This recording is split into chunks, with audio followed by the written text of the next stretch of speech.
And today, or now, we're going to look at a bite-sized look at school support and what that might look like. So this is prior to what an EHCP is. This is the support that is expected and should be included within schools and that they must provide for SEN children.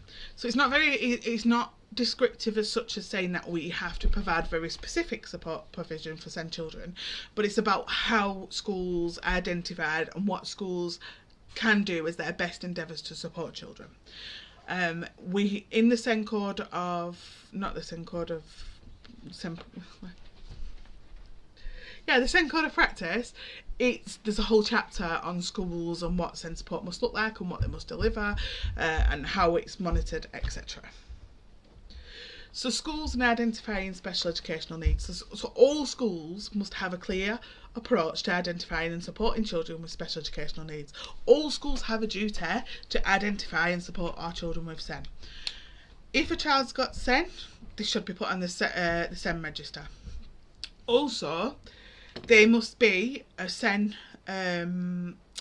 policy in place on what schools provide, how they identify provision, and what they do, as a basic overriding to support children. It wouldn't be prescriptive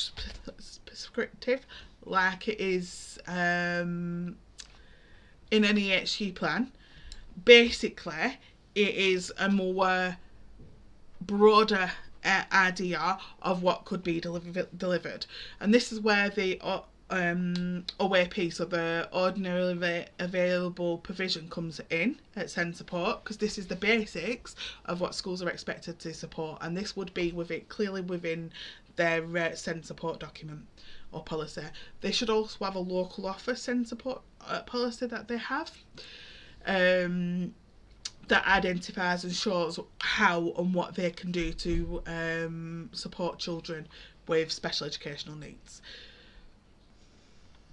So what should the schools do once they identify special educational needs? So once a child or young person has been identified as having special educational needs, the school must not delay in providing additional support and interventions to support them. So the school should do their best endeavours and all they can to put provision in place to support their needs.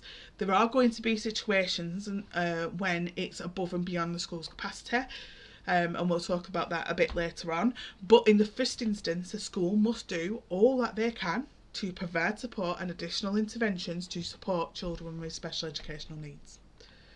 So what is the graduated response? So this is where, once we've identified, and the school's identified that a child has special educational needs and might need provision, that's when we look at the graduated response, and how this looks is very different depending on schools, etc. So the graduated response is a framework that is within the SEN Code of Practice and is a tool that schools are to use to assess the provision and interventions they use to support a child or young person with special educational needs and the progress that they are making.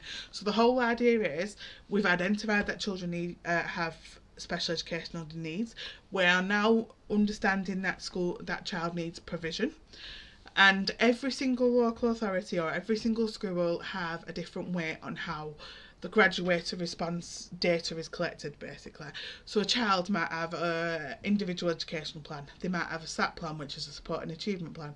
They might have a pupil passport. So they'll have some sort of SEN support level plan that is in place that gives ideas on what the needs of the child is, what the provision the school is put in place to support it, progress that has been made with that support, if any, or what is it that's not working, and also what the school is trying to achieve with the provision.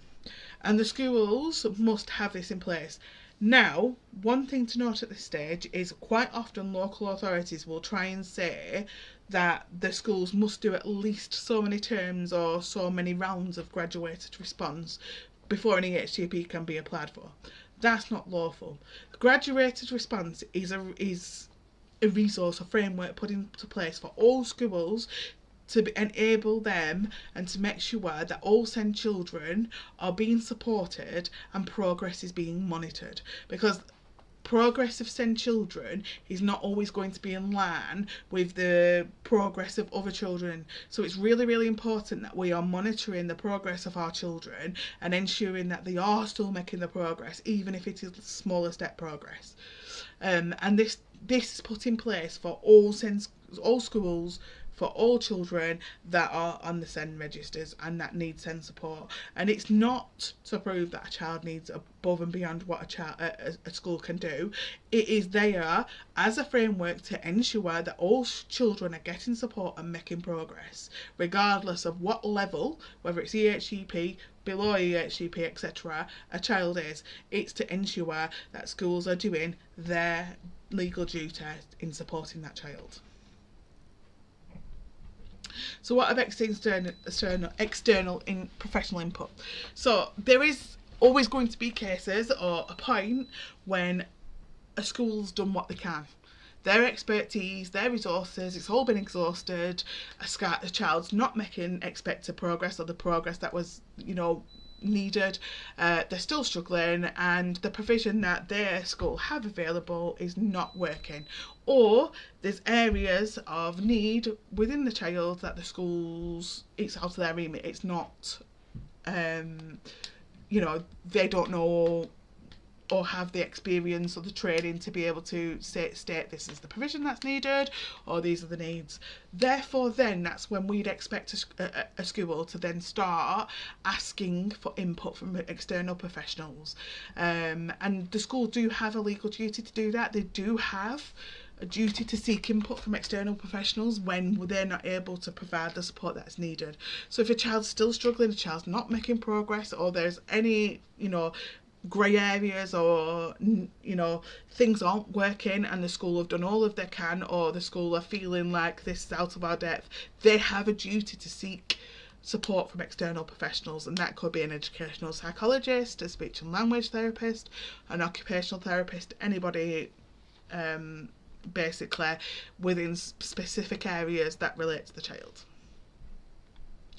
So if a school does not feel that a child or young person does not have special educational needs, does this mean they don't? No. So some children master needs in order to fit in with others. Also, teachers and SENCOs are not trained in identifying all needs in all areas. For example, educational psychologists, speech and language therapy, occupational therapy, etc. So I'm not... And this is not a negative to schools or teachers or SENCOs. What this is saying is we all have our area of profession. We all have training and experience in different areas. We all attend CPD in certain areas to upskill ourselves, to gain more experience and more training in certain areas. However, that's not an exhaustive list of everything that we possibly could come across. The thing that I always want to make aware, well, not make aware, but the thing that I always want to state is it's impossible for any one person to be trained and experienced in every area. SEN is such a broad area with many, many different needs that it's impossible for teachers and SENCOs to have experience and training and know all about these needs. That doesn't mean they're not good at what they do. And I do think sometimes that is taken, that's what we're saying, but it's not. That just means that we're in a situation where you might not fully understand what's going on with that child, but there's something going on because it's either home can see the fallout or there's subtle cues in school, that you need additional support and input in the classroom by somebody else who does have that training or experience or are able to spot what it is that you're not able to spot. Like I said, that's not negative on the individual person or the school or the teacher or the SENCO, even though it's taken that way.